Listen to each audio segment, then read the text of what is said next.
Writing essays on the modern internet is like collecting candle wax. It's warm and nice on your fingertips. It's maybe a little dangerous. It's kind of weird. And even if you get really, really good at it, who's it for? I regret to inform you that nobody reads. You can look at the data. The Bureau of Labor and Statistics seems to think that Americans read anywhere between 10 and 20 minutes a day. Compare that to watching video or digital media or whatever you want to call it. The numbers range anywhere from 2.5 to 10 hours a day. Combine that with the fact that 82% of the internet's traffic a couple years ago was just video. I don't really see a light at the end of the tunnel for the written word, or at least in the sense that we know it. Obviously, there's a little bit of a bright spot with women readers, but that's primarily romance category, which deserves its own separate video treatment because it's a fascinating phenomenon. But even the people that do read it, it still kind of just bumps it up to like 30, 45 minutes a day, depending on what data source you want to look at. Again, not anywhere close to video. What am I trying to say with this? I think I'm trying to cope with the fact that something I really, really care about doesn't matter at all, and it's only going to matter less into the future.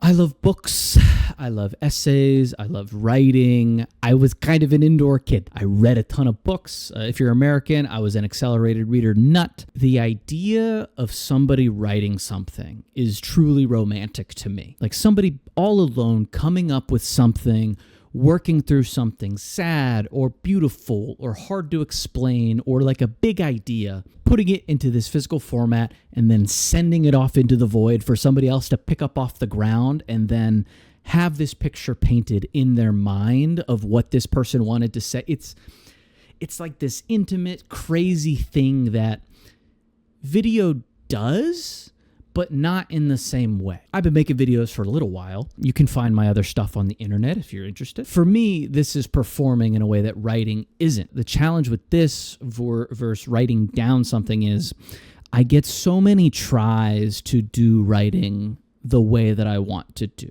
You get tries with video too, but I'm not an actor. I'm a person who's trying to be as honest as I can. It's not quite the same for me to put something down on paper, put it in a drawer. I don't have any drawers, but you know what I mean? Like put it somewhere and just like pick it up at a different point and decide whether I truly said what I wanted to say. It's just very different than how I do video stuff. I could do that with video stuff, but it's a little bit of a production, and from shot to shot, from take to take, I personally find it really hard to emphasize the same thing every time. Maybe if you're like classically trained as an actor or something, that becomes easier. I imagine it does because plays are put on roughly the same every night. As far as I know, I wasn't a theater kid. I was a band geek. Obviously, there's variances between performances, but there's a reason why working off the same sheet of music is a metaphor for having a bunch of people on the same page about stuff. Well, I guess on the same page of stuff is about books. That's what I'm trying to say. Writing matters in the sense of like, hey, I have an idea and I need to get it on paper. It doesn't matter in the same way that it did a year ago, 5 years ago, 10 years ago.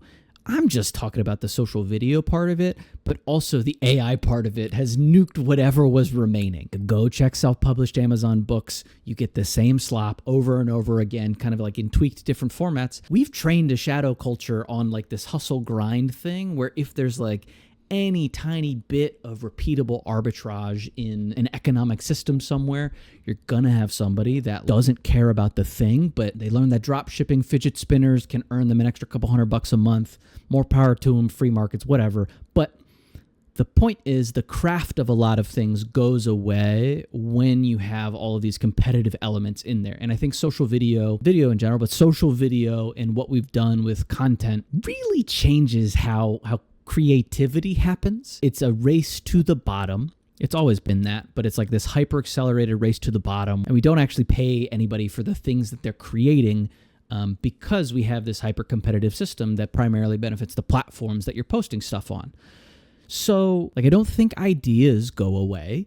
I think they're important, maybe more important than they've ever been, since you can get a pretty reasonably compelling 5-paragraph essay about any topic just at the spit of a chat GPT. Somebody that doesn't care about reading is going to take that and they're just going to be like, yeah, no, yeah, sure. I guess this is a good, compelling argument for nuclear power. I don't really care. And I don't think that's dramatically different than how it's always been. People that were going to care about stuff were going to care about it. People that weren't going to care about it aren't going to care about it.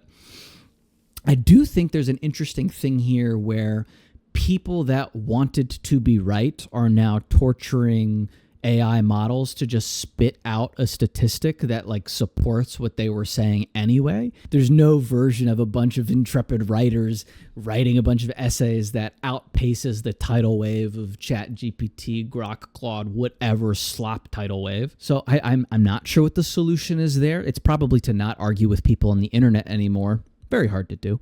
But for me, I think it means I'm still going to write stuff, but I'm going to make a lot more of an effort to share it in this kind of format, because this kind of format people actually consume.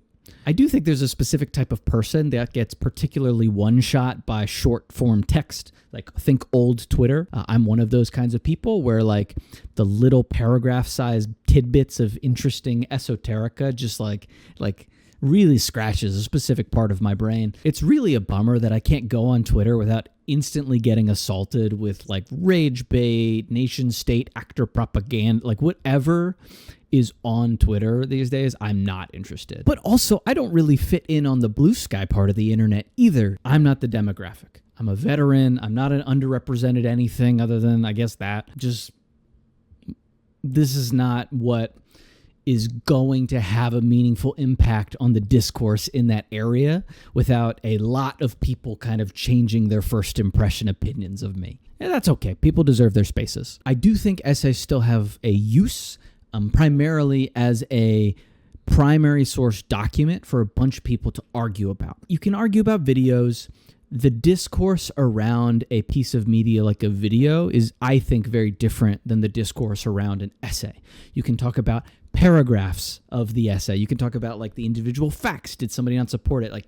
Ostensibly, you can do that with video, but I don't really see it being done in the same way. You kind of get this mentality of, I agree with this video, I disagree with this video. I think what I'm trying to say is essays sometimes leave a little bit more room for nuanced discussions about complex ideas. So I'm gonna keep writing them, And even if they didn't, I was probably gonna keep writing them anyway. Anyway, I hope you still read books and essays and things like that. If you don't, you're kind of missing out.